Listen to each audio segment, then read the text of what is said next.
इनक्यू study YouTube channel पर आइए आज हम लोग लेकर के आए हैं बीएसएससी इंटर लेवल का जो एग्ज़ाम्स होना है। तो उसमें साइंस चैप्टर से हम लोग पोषक तत्व और उसकी कमी से होने वाले रोग को लेकर के आए हैं। सभी उत्तर का जो है प्रश्नों का उत्तर व्याख्या के सहित बताया जाएगा, इसलिए आप लोग एक बार वीडियो को लाइक कीजिए तथा चैनल को भी अगर नए हैं चैनल पर तो सब्सक्राइब कर लीजिए ताकि कोई भी वीडियो आए तो सबसे पहले आप तक पहुँचे। आइए हमारे स्क्रीन पर प्रश्न आ गया है, हम लोग एक एक करके सभी प्रश्नों को देखेंगे, उसके उत्तर को व्याख्या के सहित देखेंगे।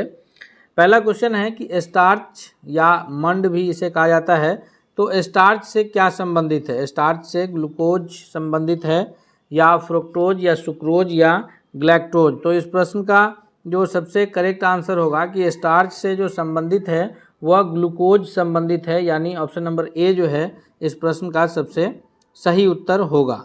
अगले क्वेश्चन की ओर बढ़ते हैं कि प्रोटीन की इकाई क्या है? प्रोटीन जिसको हमारे भोजन का ये आवश्यक जो है एक ये हिस्सा है। प्रोटीन बॉडी बिल्डिंग के नाम से जाना जाता है, यानी शरीर का निर्माण करने में प्रोटीन की अहम भूमिका होती है। प्रोटीन शरीर को निर्माण का कार्य करता है। तो इसकी इकाई क्या है प्रोटीन की? तो इसकी जो इकाई है जिसमें इसको कैसे ये मेज़र किया जाता है, ये इकाई जो है इसका एमिनो एसिड है। एमिनो एसिड के ये को जोड़ करके हम लोग प्रोटीन की इकाई मानते हैं, यानी इसका करेक्ट आंसर जो होगा वो ऑप्शन नंबर सी हो जाएगा। अगला क्वेश्चन है कि भोजन का अनिवार्य अवयव है। भोजन का अनिवार्य अवयव ग्लूकोज, प्रोटीन, स्टार्च और कार्बोहाइड्रेट। तो हम लोग जो भी भोजन ग्रहण करते हैं उसमें ये सारे अवयव पाए जाते हैं, लेकिन जो मुख्य अवयव है जिससे हमें सबसे अधिक मात्रा में ऊर्जा की प्राप्ति होती है वह है कार्बोहाइड्रेट। और कार्बोहाइड्रेट के बाद जो मुख्य अवयव है जिससे अधिक ऊर्जा मिलती है शरीर को वह वसा है। तो यहाँ पे अनिवार्य अवयव का जो सही आंसर होगा वो ऑप्शन नंबर डी हो जाएगा, क्योंकि एक से अधिक नहीं दिया है। बाकी प्रोटीन हमारे शरीर के निर्माण का कार्य करती है, तो अनिवार्य अवयव क्या होगा? कार्बोहाइड्रेट होगा। क्यों? क्योंकि कार्बोहाइड्रेट से हमारे शरीर को ऊर्जा मिलती है। और कार्बोहाइड्रेट का स्रोत क्या है? तो चावल है, आलू है, ये सारे चीज़ जो है कार्बोहाइड्रेट के स्रोत है जिससे हमें कार्बोहाइड्रेट्स की प्राप्ति होती है। अगले सवाल की ओर बढ़ते हैं हम लोग। अगला सवाल है, चौथा नंबर क्वेश्चन है कि निम्नलिखित में से कौन सा पदार्थ मानव शरीर में ईंधन का काम करता है? ईंधन का काम करने का अर्थ यह है कि कौन सा पदार्थ मानव शरीर को ऊर्जा देने का कार्य करता है। जी, तो इस प्रश्न का सही उत्तर क्या होगा? इस प्रश्न का जो सबसे करेक्ट आंसर होगा कि हमारे शरीर को जो ऊर्जा देने का कार्य करता है, अभी हम पीछे इस पर चर्चा किए हैं, वह है कार्बोहाइड्रेट, जिससे हमारे शरीर को ऊर्जा की प्राप्ति होती है। और कार्बोहाइड्रेट के बाद जो ऊर्जा की प्राप्ति होती है वो वसा से होती है, यानी ऑप्शन नंबर सी इसका करेक्ट आंसर होगा। कार्बोहाइड्रेट पाया किस में जाता है? तो ये आलू में, गन्ना में, गेहूँ में, पपीता में, चावल में, आम में, ये सारे चीज़ों में कार्बोहाइड्रेट्स पाया जाता है। और इनका सेवन रेगुलर हम लोग करते हैं जिससे हमें कार्बोहाइड्रेट्स की प्राप्ति होती है। अगला सवाल है कि शहद का प्रमुख घटक कौन सा है? शहद जो हमें प्राप्त होता है, हनी जिसे इंग्लिश में कहेंगे हम लोग, तो इसका प्रमुख घटक क्या है? ग्लूकोज है, सुक्रोज है, माल्टोज है या फिर फ्रक्टोज है? तो इस प्रश्न का जो सबसे करेक्ट आंसर होगा, शहद का जो मुख्य घटक है वो फ्रक्टोज है, यानी ऑप्शन नंबर डी इसका जो है सबसे करेक्ट आंसर होगा 5वां नंबर प्रश्न के लिए। अगले क्वेश्चन की ओर बढ़ते हैं हम लोग कि शहद में मुख्यतः क्या पाया जाता है? शहद में प्रोटीन पाया जाता है, कार्बोहाइड्रेट्स पाया जाता है या वसा पाया जाता है या फिर विटामिन पाया जाता है? तो शहद में जो मुख्य रूप से पाया जाता है वो कार्बोहाइड्रेट पाया जाता है, यानी छठा नंबर क्वेश्चन का जो सबसे करेक्ट आंसर होगा वो ऑप्शन नंबर बी होगा। अगले क्वेश्चन की ओर बढ़ते हैं कि निम्नलिखित में से सर्वाधिक ऊर्जा प्रदान कौन करता है? सर्वाधिक ऊर्जा का जो हमारे शरीर को सबसे अधिक ऊर्जा प्रदान करने का जो कार्य करता है, कार्बोहाइड्रेट्स करता है, प्रोटीन करता है या विटामिन करता है या खनिज लवण करता है? जी, तो कार्बोहाइड्रेट जो है हमारे शरीर को कार्बोहाइड्रेट और वसा ये दोनों हमारे शरीर को ऊर्जा प्रदान करने का कार्य करता है, तो आंसर ए सही होगा। अब है कि प्रोटीन का क्या कार्य है? तो प्रोटीन का कार्य है कि वो उत्तकों का निर्माण करता है जिससे हमारे शरीर का निर्माण होता है। इसीलिए प्रोटीन को जो है भोजन का बॉडी बिल्डिंग अवयव माना जाता है, यानी उससे शरीर का निर्माण होता है। और विटामिन का कार्य क्या है फिर? तो विटामिन का जो कार्य है वो है कि रोग से शरीर की रक्षा करना। हम एक अलग वीडियो बना करके इस पर विटामिन से रिलेटेड जितने भी प्रश्न हैं कि कौन से विटामिन किस में पाया जाता है और किस विटामिन की कमी से कौन सी रोग होती है, ये हम अलग से अपलोड करेंगे। उसका लिंक इसके डिस्क्रिप्शन में रहेगा। तो ये हम लोग इस प्रश्न का सही उत्तर कार्बोहाइड्रेट है। विटामिन का कार्य क्या है? तो वो हमारे शरीर को रोग से रक्षा करने का कार्य करता है। अगला है सवाल, क्वेश्चन नंबर 8 है कि शरीर में उत्तक का निर्माण किससे होता है? उत्तक जो है टिश्यू जिसे इंग्लिश में कहेंगे, टिश्यू किसको कहते हैं? सबसे पहले हम लोग ये जानेंगे कि उत्तक क्या है। तो जिस प्रकार एक दीवार छोटे छोटे ईंटों से बना होता है और ईंट से बन करके एक दीवार बनता है, 4 दीवार का एक रूम होता है और कई सारा रूम मिलकर के एक मकान बनता है, उसी प्रकार हमारा जो शरीर है या किसी भी जंतु का या पौधे का, वह उत्तकों से बना होता है। और उत्तक जो है वो छोटे छोटे सेल से बना होता है। जैसे दीवार छोटे छोटे सेल से बना होता है जिसको ईंट कहते हैं, उसी तरह उत्तक छोटे छोटे सेल से बना होता है जिसको कोशिका कहते हैं। और कोशिका के समूह को उत्तक कहते हैं। कोशिका के समूह को उत्तक कहते हैं। और उत्तकों का जो समूह होता है वो अंग, और फिर अंगों का समूह अंग तंत्र, और पूरा अंग तंत्र मिल करके 4-5 अंग तंत्र जैसे श्वसन तंत्र, पाचन तंत्र मिल करके एक शरीर का निर्माण करता है।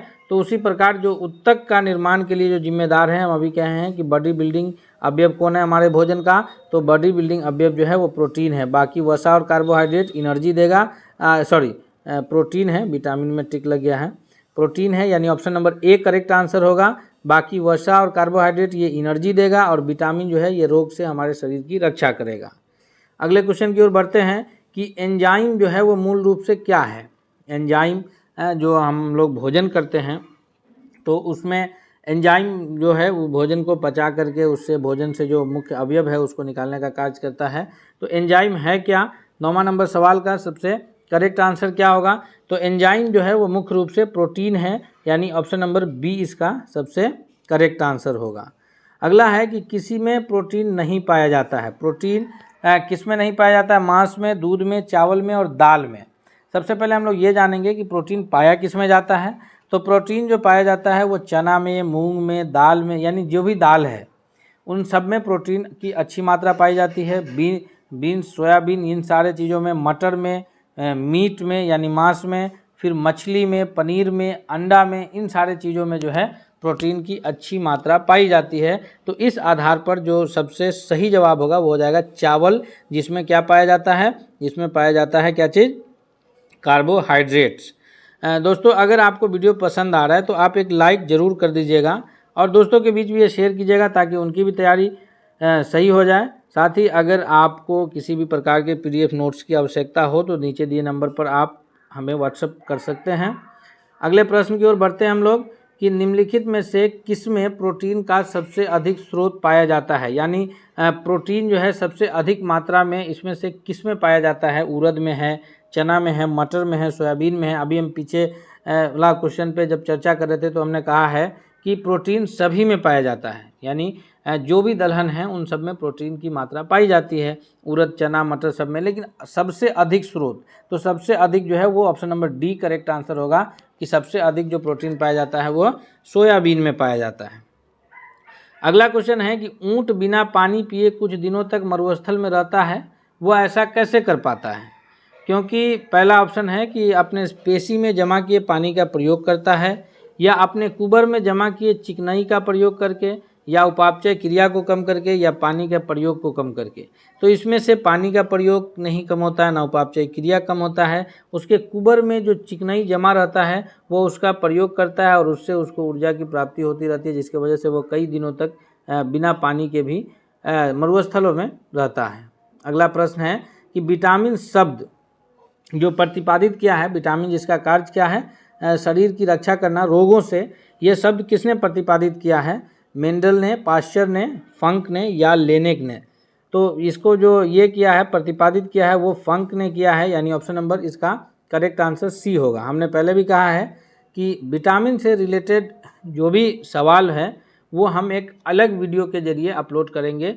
विटामिन का वीडियो एक अपलोड है चैनल पर, आप उसे देख सकते हैं, जिसमें हमने विभिन्न प्रकार के विटामिन को जो है स्रोत क्या है, उसके कमी से होने वाले रोग बता रखे हैं। वो नोट्स है, लेकिन जो प्रश्नों का सेट होगा वो अलग से आएगा। अगला है कि निम्नलिखित में से किसमें ऊर्जा प्राप्त नहीं होती है? किससे ऊर्जा की प्राप्ति वसा से, हार्मोन से, प्रोटीन से और विटामिन से। तो हम अभी पीछे इस पर चर्चा किए हैं कि विटामिन से जो है हमें किसी प्रकार की ऊर्जा की प्राप्ति नहीं होती है। विटामिन का कार्य केवल इतना है कि वो रोग से हमारे शरीर की रक्षा करता है। अगर उसकी कमी हो जाए तो हमें विभिन्न प्रकार के रोगों का सामना करना पड़ सकता है। अगले सवाल की ओर बढ़ते हैं कि निम्नलिखित में से किसे रक्षात्मक पदार्थ कहा जाता है, वही सवाल है। इसको थोड़ा सा घुमा दिया गया है, तो इसमें बिना देर किए हुए हम लोग आगे बढ़ेंगे कि प्रोटीन होगा रक्षात्मक पदार्थ, यानी जो हमारे शरीर की रक्षा करता है। अगला है कि पालक के पत्तों में किसकी मात्रा सबसे अधिक होती है। पालक जो हम लोग सब्जियों में इस्तेमाल करते हैं, तो उस पालक में जो अधिक मात्रा है वो विटामिन की होती है, या आयरन की होती है, या कार्बोहाइड्रेट्स की होती है, या फिर वसा की होती है। तो 16वां नंबर प्रश्न का जो सबसे सही जवाब होगा कि कार्बोहाइड्रेट्स में जो सबसे अधिक मात्रा में पाया जाता है वो आयरन पाया जाता है, यानी ऑप्शन नंबर बी इसका सबसे करेक्ट आंसर होगा। अगला है कि लव आवश्यक है।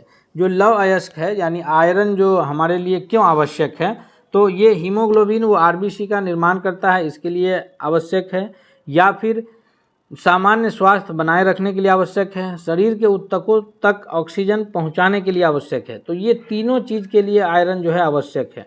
ये हीमोग्लोबिन वो आरबीसी के निर्माण के लिए ज़रूरी है, सामान्य स्वास्थ्य बनाए रखने के लिए ज़रूरत है, शरीर के ऊतकों तक ऑक्सीजन को पहुंचाने के लिए, चूँकि ऑक्सीजन जो जाता है वो हीमोग्लोबिन ही लेके जाता है, ऑक्सी हीमोग्लोबिन के रूप में ऑक्सीजन जो है फेफड़ा से हमारे पूरे शरीर को ब्लड के जरिए ऑक्सी हीमोग्लोबिन के रूप में जाता है। तो इन सारे चीज़ों के लिए लव आवश्यक है, अतः ऑप्शन नंबर डी जो है वो सबसे करेक्ट आंसर होगा।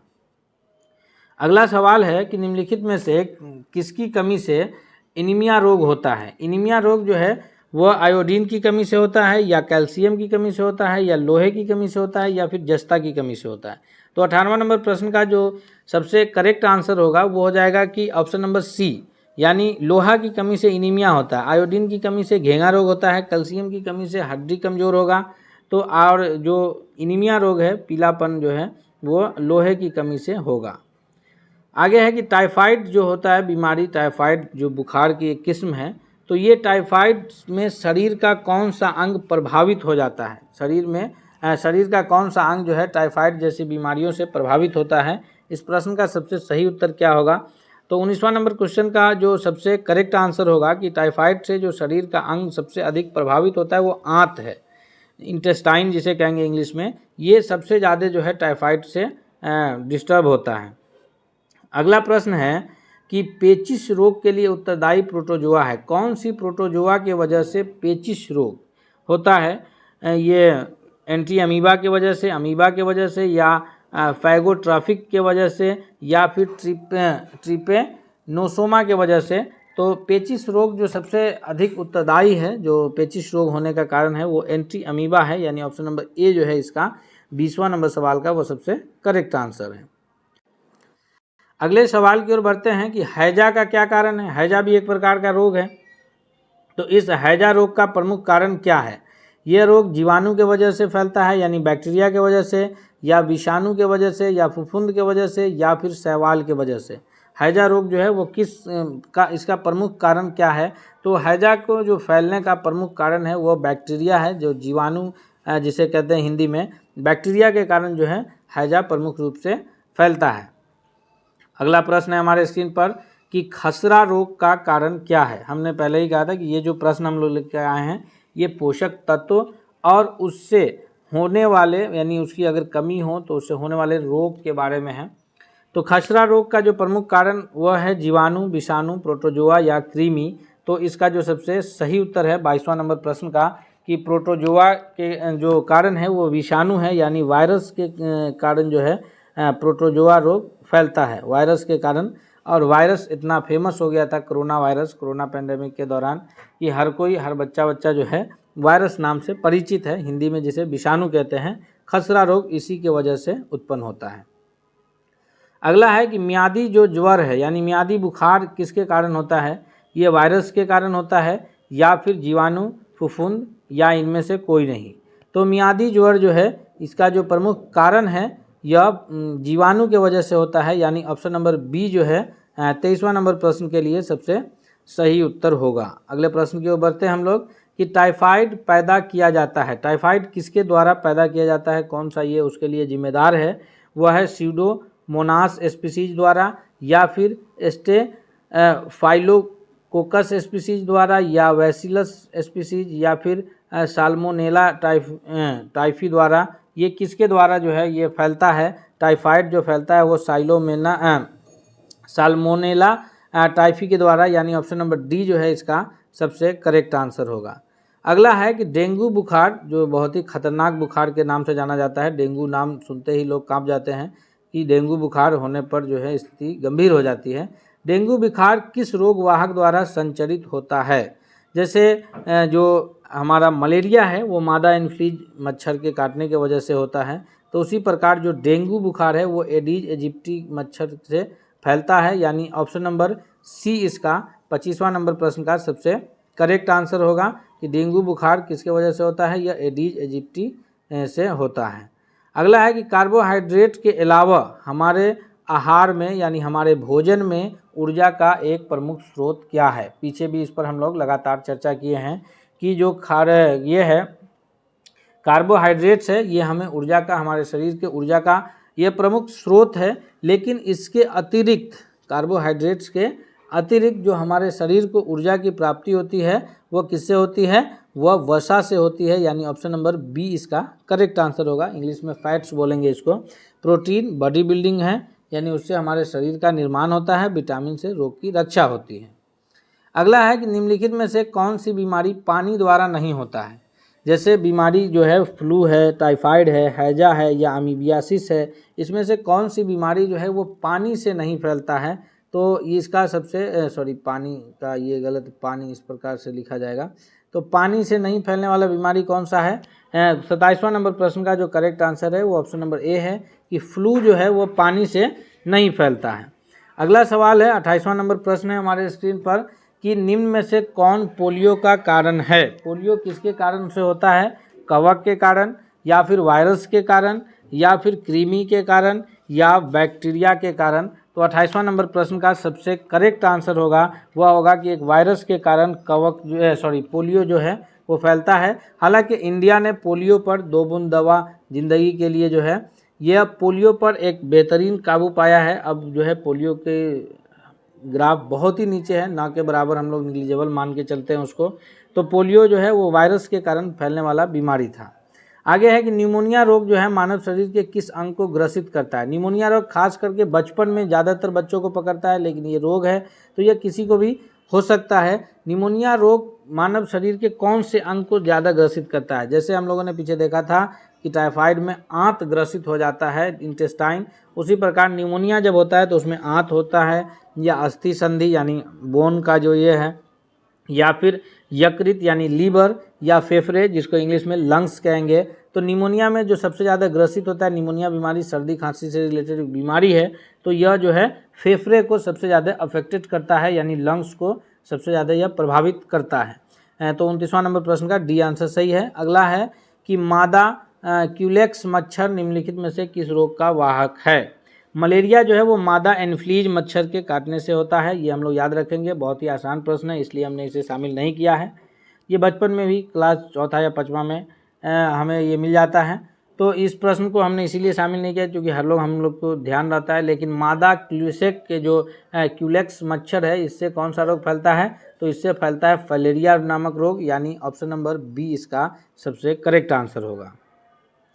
अगला है कि पीलिया किसके संक्रमण के कारण होता है? पीलिया रोग जो है वह मस्तिष्क में, या यकृत में, यकृत यानी लीवर में, या वृक्क यानी किडनी में, या प्लीहा में, तो किसके संक्रमण के कारण जो है यह पीलिया रोग होता है? 31वां नंबर प्रश्न का सबसे करेक्ट आंसर जो होगा वो बी होगा, यानी लीवर में संक्रमण के कारण इस प्रकार की बीमारी होती है। अगला है कि निम्नलिखित में से कौन सा रोग संक्रामक है? यानी संक्रामक रोग यानी जो एक से दूसरे में फैलने वाला रोग कौन सा है? मधुमेह है, डिप्थीरिया है, गठिया है, या फिर कैंसर है? 32वां नंबर प्रश्न का जो सबसे करेक्ट आंसर है कि जो संक्रामक रोग है वो ऑप्शन नंबर बी है, यानी डिप्थीरिया है, जो संक्रामक रोग की श्रेणी में आएगा, नीचे जो रोग दिए हैं उसमें से। अगला है कि शरीर के अंदर लोहे की कमी से उत्पन्न होने वाला रोग कौन सा है? जो हमारे शरीर में अगर लोहे की कमी आ जाए तो ये वर्णांधता बोलते हैं कि जो देखने में कमी आ जाए, दूर की वस्तु हो या करीब की वस्तु हो, हम उसको अगर स्पष्ट रूप से नहीं देख रहे हैं तो उस बीमारी को वर्णांधता कहा जाता है। दूसरा रतौंधी है, यानी रात में जो नहीं देख पाते हैं। तीसरी है रक्तहीनता, यानी ब्लड की कमी, और या फिर तपेदिक। तो हमारे शरीर में लोहे की अगर कमी हो तो उससे रक्तहीनता जैसी बीमारी उत्पन्न होती है, यानी option number C correct answer होगा कि लोहे की कमी जो है हमारे शरीर में होने से ब्लड की कमी हो जाती है। अगला प्रश्न है कि चेचक स्मॉल पॉक्स होने के क्या कारण है। ये रूबियोला वायरस है, या वेरियोला है, या वेरिसेला है, या फिर मिक्सो वायरस है। किस वायरस की वजह से जो है चेचक रोग यानी स्मॉल पॉक्स होता है। तो इस प्रश्न का जो करेक्ट आंसर है ऑप्शन नंबर डी है कि मिक्सो वायरस की वजह से ऐसा होता है। अगला है कि गाय का दूध किसकी मौजूदगी के कारण थोड़ा पीला होता है। गाय का दूध जो हम लोग सेवन करते हैं तो देखते हैं कि वो हल्का सा, अगर भैंस के दूध के से कंपेयर करके देखें तो वो थोड़ा सा पीला होता है। तो वो आखिर पीला किसकी कमी के कारण किसकी मौजूदगी के कारण होता है। जैंथोफिल होता है, या राइबोफ्लेविन होता है, या ल्यूस होता है, या कैरोटीन होता है। तो हम सभी जानते हैं कि दूध जो है वो विटामिन ए उसमें अच्छा मात्रा में पाया जाता है, प्रोटीन भी पाया जाता है, विटामिन ए भी, और कैरोटीन की मौजूदगी के कारण जो है दूध का जो रंग है वो हल्का सा पीला कलर का होता है। कैरोटीन गाजर में भी पाया जाता है, गाजर का भी रंग जो है वो पीला रंग का होता है। तो हम लोग ये ध्यान रखेंगे इसको कि दूध का भी रंग पीला इसी के कारण होता है। आगे है कि निम्नलिखित में से कौन सा रोग प्रायः वायु के माध्यम से फैलता है। वायु के माध्यम से फैलने वाले रोग प्लेग है, या टाइफाइड है, या फिर ट्यूबरक्लोसिस है, या हैजा है। 36वां नंबर प्रश्न का जो सबसे सही उत्तर होगा कि हवा के जरिए जो एक व्यक्ति से दूसरे व्यक्ति में फैलने वाला रोग है वह कौन सा है। तो इसमें जो सबसे करेक्ट आंसर है वो ऑप्शन नंबर ए है कि प्लेग जो है वो हवा के जरिए एक व्यक्ति से दूसरे व्यक्ति में फैलने का कार्य करता है। अब हम लोग 40 प्रश्नों के सेट में अंतिम की ओर हैं। अगर अब तक आपने वीडियो को लाइक नहीं किया है तो ज़रूर लाइक कीजिएगा। अगला है कि अन्न यानी क्रियल्स एक समृद्ध स्रोत होता है किसका। क्रियल्स जो है वो किस चीज़ का समृद्ध स्रोत है। यह स्टार्च का है, ग्लूकोज का है, या फिर फ्रक्टोज का है, या माल्टोज का है। तो इस प्रश्न का जो सबसे करेक्ट आंसर होगा कि जो ये है यह किसका स्रोत है, तो यह स्टार्च का स्रोत है, यानी ऑप्शन नंबर ए इसका सबसे करेक्ट आंसर है। अगले प्रश्न की ओर बढ़ते हैं कि ईसीजी क्या है। ईसीजी जो है यह इलेक्ट्रोसीफेलोग्राफ है, या फिर एंडोस्कोपोग्राफ है, या इलेक्ट्रॉन कार्डियोग्राफ है, या इलेक्ट्रोकार्डियोग्राफ है। ईसीजी के जरिए जो है हार्ट के ये जानकारी लिया जाता है। तो इसका जो करेक्ट आंसर है वो डी है कि इलेक्ट्रोकार्डियोग्राफ है। ईसीजी से हम लोग हार्ट से संबंधित जानकारी का ये पता लगता है। अगला है कि ईईजी से जिस अंग में कार्य प्रणाली प्रकट होती है, किस अंग की कार्य प्रणाली प्रकट किया जाता है ईईजी के जरिए। हृदय का किससे होता है, अभी हम लोग पिछला प्रश्न किए हैं। हृदय जो होता है वो ईसीजी के जरिए होता है। किससे, ईसीजी के जरिए, ईसीजी से। और जो ईईजी से होता है वो मस्तिष्क होता है। ईईजी से किस अंग की कार्य प्रणाली प्रकट होता है, तो यह मस्तिष्क का होता है। अब आज का जो अंतिम प्रश्न है कि किस तत्व की कमी के कारण घेघा रोग होता है। ये बहुत ही इंपॉर्टेंट प्रश्न है, अक्सर परीक्षाओं में पूछे जाते हैं कि जो घेघा रोग है सामान्यतः यह किसकी कमी से होता है। नाइट्रोजन है, कैल्शियम है, आयोडीन है, या फिर फास्फोरस है। तो हम सभी जानते हैं, ये बहुत ही कॉमन प्रश्न भी है कि इसकी जो आयोडीन की कमी से जो है वह घेघा रोग मुख्य रूप से होता है। इस प्रकार साइंस से हम लोगों ने अभी 40 प्रश्नों का सेट कंप्लीट किया। अब हम लोग फिर मिलेंगे कल अगले प्रश्नों के सेट में। एक दिन सामान्य अध्ययन और एक दिन साइंस प्रश्नों का सेट लेकर के हम उपस्थित रहेंगे आपके बीच। आप चैनल को सब्सक्राइब कीजिए और वीडियो को लाइक कीजिए, दोस्तों के बीच भी शेयर कीजिए ताकि सभी लोग इससे फ़ायदा उठा सकें। मिलते हैं अगले वीडियो के साथ, तब तक के लिए धन्यवाद।